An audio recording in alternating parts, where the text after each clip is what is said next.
The Media Beat with David Tereshchuk. David joins us on a Friday morning. David has his own website, which is mediabeat.us.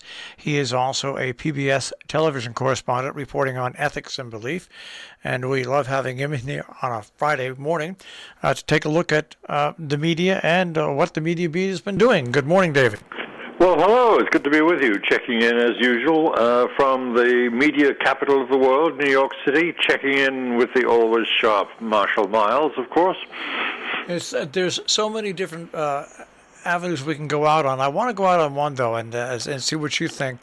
And that's what's going on with Facebook and Mark Zuckerberg. I mean... sure, absolutely. Yeah, the Wall Street Journal has been on Facebook, if you like, and on it in the sense of on its tail constantly for quite a while now. And the most recent evidence of the very dedicated work is a set of documents. Essentially, it's a Wall Street Journal series which is based entirely on internal documents from Facebook itself, and the overall conclusion of it is hardly surprising. We've known for some time the facts that the Wall Street Journal's relating to us are well established. It's just that what seems to be clearer than ever is that Facebook knows its own faults and is not doing anything about them. That's the main message. In fact, the journal itself says that Facebook knows in acute detail, interesting phrase that its platforms are riddled with flaws that cause people harm, often in ways that only the company itself fully understands. And yet, of course, as so often with Mark Zuckerberg's company, the top management, i.e. Mark Zuckerberg himself, in essence, isn't doing anything about it. We've known for instance, more than 2 years now about Facebook's, it yielded to criticism and acknowledged that its platform needed certain improvements, especially when it came to the sort of climate of dissent and angriness and sheer bloody-mindedness in many ways. Do you remember back in, I think it was 2018 or getting into 2019, when Zuckerberg announced a kind of shift of aim with Facebook, making it less of if you like, the town square free for all, and instead sort of stress Facebook's capacity for connections and making bonds between, in essence, more family and friends type of closeness rather than an open public square.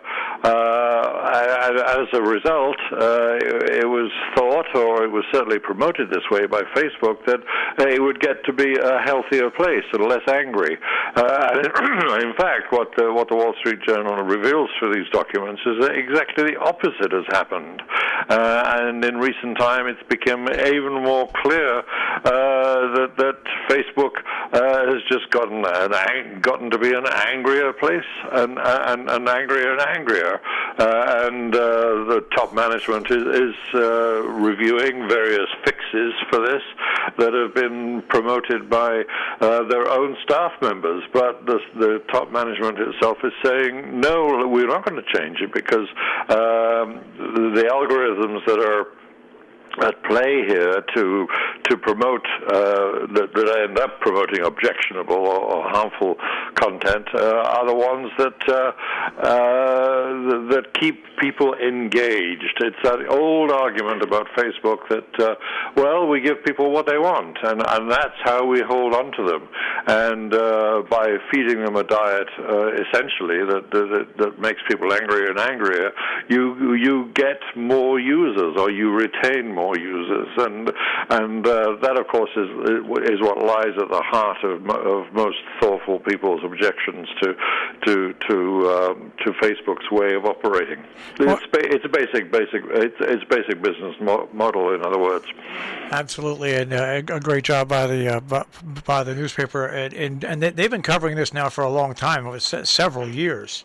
Yeah, absolutely, and there are other sections of their report which are worth commending too. The fact that this is something that I don't think many people did know, that while Facebook has said that it's entirely democratic, it sort of allows its users to speak on an entirely equal footing with the elites of politics, culture, and journalism and so on, and its standards apply to everyone. Well, in fact, there's been a coterie, if you like, a whole phalanx of millions of people that Facebook regards as VIPs, and they're exempt from the normal enforcement about bad material or hateful material on the site, and the people in this privileged position abuse their privilege, of course, by posting material that includes harassment and incitement to violence and so on, and that again is something that the company says it wants to tamp down on, but in fact is not. All right. Well, we've got our call to the post. Should we play it now? Yeah, because I can actually talk about something in practical terms that is being organized to counter the kind of harmful effects of sites like Facebook. Let's hear the fanfare.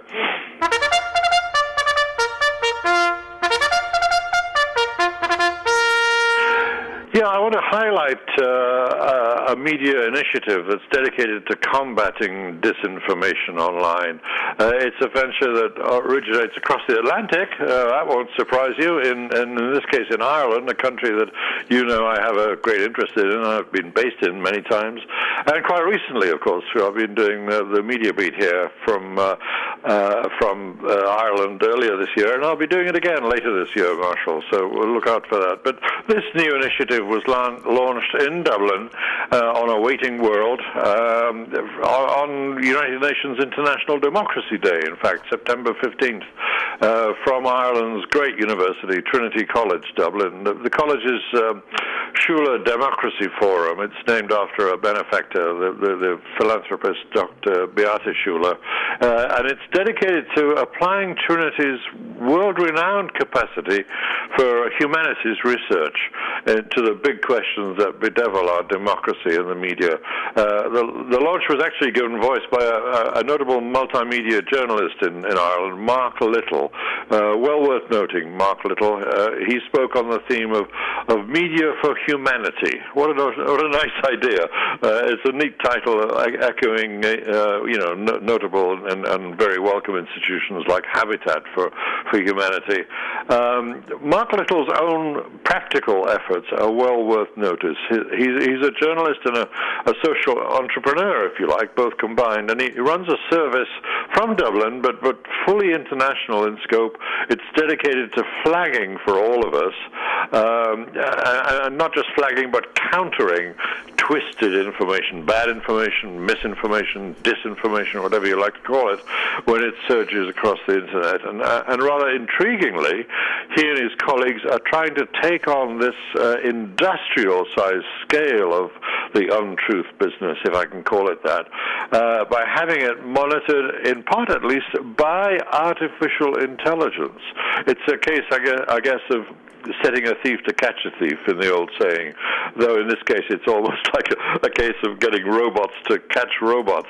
I'm oversimplifying here, but in actual fact, Little's work is a strategic blend, if you like, of human judgment, of course, because you've got to have human judgment to the fore here, along with artificial intelligence, for the benefit of us all, for us media consumers, for policymakers, for ordinary citizens. It's using technology to crawl across our bandwidths and detect and counter dubious information in text, audio, or video content too, and flag it and rate it with the low score that it deserves.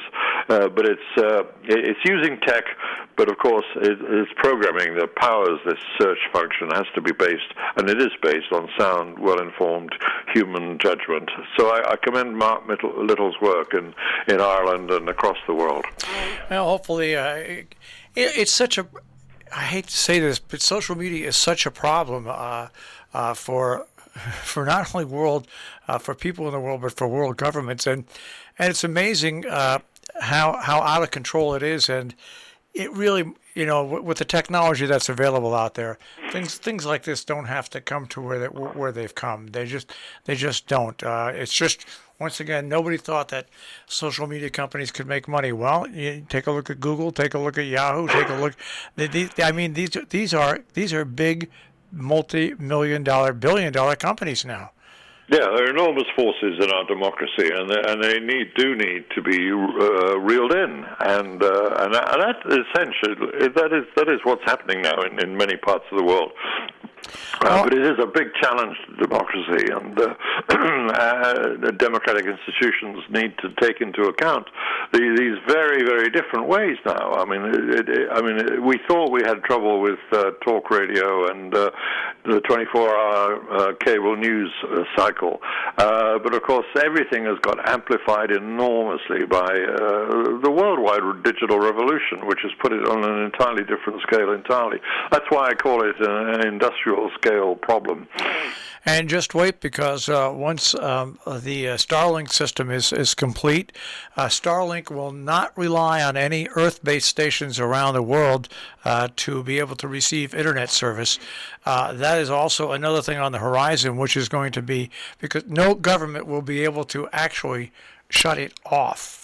Starlink is Elon Musk's brainchild, of course, through his SpaceX company. A network of satellite-based internet providers in the sky, as it were. I mean, quite literally out in space. And sure, it's one very determined effort, I think, to escape the confines of national states' control of their own airwaves, if you like. It's not even airwaves anymore. It's the Ethernet writ large, and needs careful watching and careful measures to control its tendency to excess. And if ever there was an individual in charge who has what you might call a tendency to excess, I think Elon Musk pretty well personifies it, along, of course, with Mark Zuckerberg, who we were talking about just now. All right, and very interesting turnabout in our national policy, which has not really been talked about a lot, and that is Russia is no longer target number one as a country we have to defend ourselves against. It seems now the entire focus of the foreign policy is to start to get on top of what's going on with China. Yeah, it's a shift in American position that's been clear from the Obama time, and in a rather twisted way from Trump as well, who is various denigrations of China. But also Biden is bringing it to more concrete fruition, I think. The New Deal that includes essentially cements an alliance between the U.S., the United Kingdom, and Australia. That's the new element in the mix, in the military mix at least. It's a deal whereby Australia, because of its position in the South Pacific, essentially controlling, or not controlling, but a huge role to play in the South Pacific area, indicating the broad internationally shared concern about China's growing influence in the Indo-Pacific region, and of course it's caused some upset with the United States' traditional allies in Europe, especially. This tilt away from concerns in which the opponent seems to be well, not in every case, but and not for every country in Europe. They don't all share the same feeling, but the broadly shared notions, certainly promoted by NATO, the main transatlantic alliance that links America with Europe, is that the main rival to contain and be wary about and prepare defenses against is Russia. But as you say, the main consideration at work now for the Biden administration and the allies that it's now cultivating is the rising influence of and the rising power, military as well as political and economic, of China. And inevitably, people in Europe are upset. The French perhaps more upset than others because it all comes down to business very often, doesn't it? And in this case, there's a business deal that's been scuppered. The French were about to sell Australia a whole lot of submarines, conventional submarines, and in comes this new American arrangement whereby, in alliance with America, Australia, because of their alliance with America, Australia is going to get nuclear submarines, not nuclear powered. We rush to make clear nuclear powered submarines. That is, not submarines carrying nuclear weapons. But it changes the balance entirely, and not surprisingly, and not for the first time, the French feel that they're being snubbed and kept out, and in this case, having their economic arrangements messed with by the United States.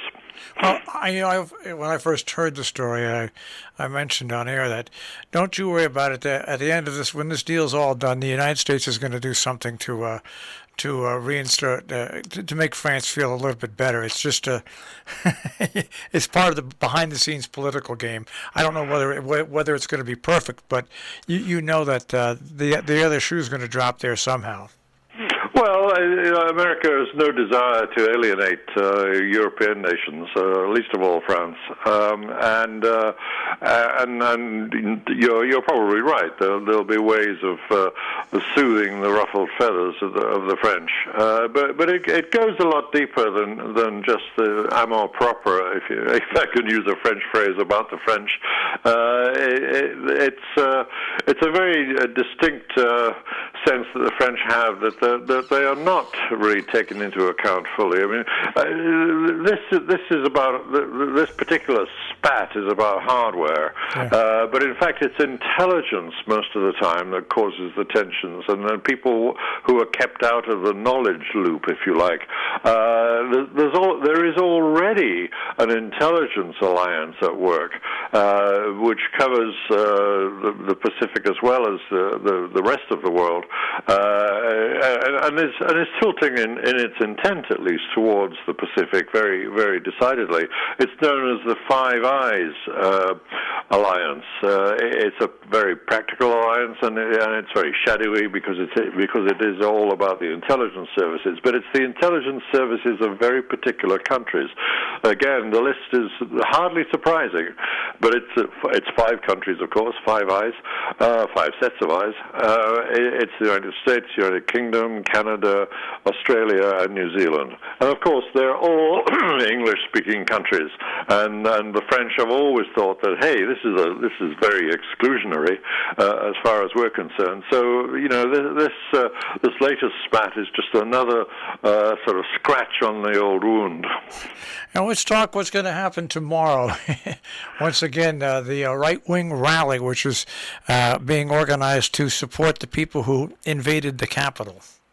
Yeah, barriers are up again in D.C. You've probably seen the images. The barriers that were put up, rather like bolting the door after shutting the door, the barn door after the horses bolted on January the 6th. Barriers and protective security of all kinds put up after the invasion of the Capitol, and those barriers have gone up again in concern that there would be another attack on against the security, or what is now, one hopes, much improved security of the Capitol, arranged by both the D.C. police and the Capitol police.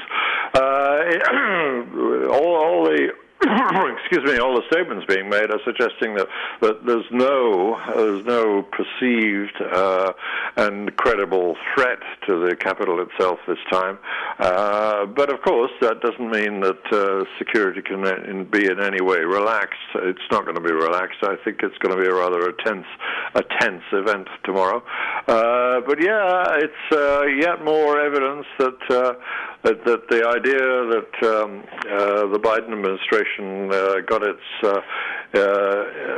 its victory in last year's election by nefarious means, and it was all election fraud, and Biden is not a rightful president, is still bubbling away, and people who believe that are still prepared to show up in considerable numbers and make the democracy-threatening noises that they will doubtless make this weekend. You know, the scary part of this, David, is that a full 24% of the Republican voting that they did a survey.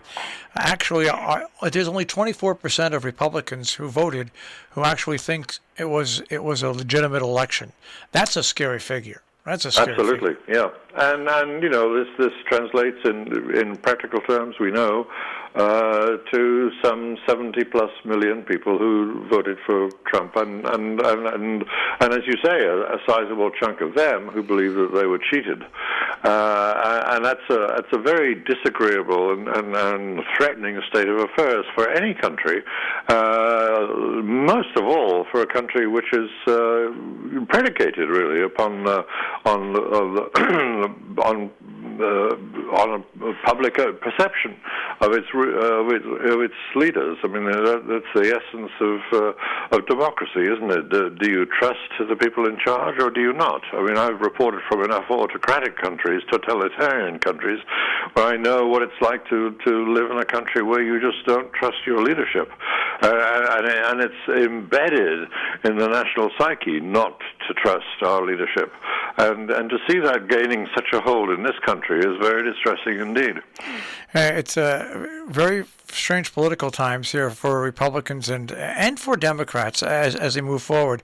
One final thing: any sign at all that the Democrats have any chance of pleasing their more conservative fellows and getting this reconciliation budget through?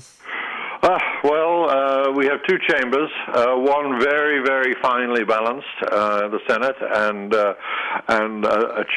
other chamber on the Capitol, the House of Representatives, where the margin's a little bigger. But there are, as you say, Democrats who don't want to go along with it, and the Biden administration can't afford to offend too many of them. A small handful could mean that the massive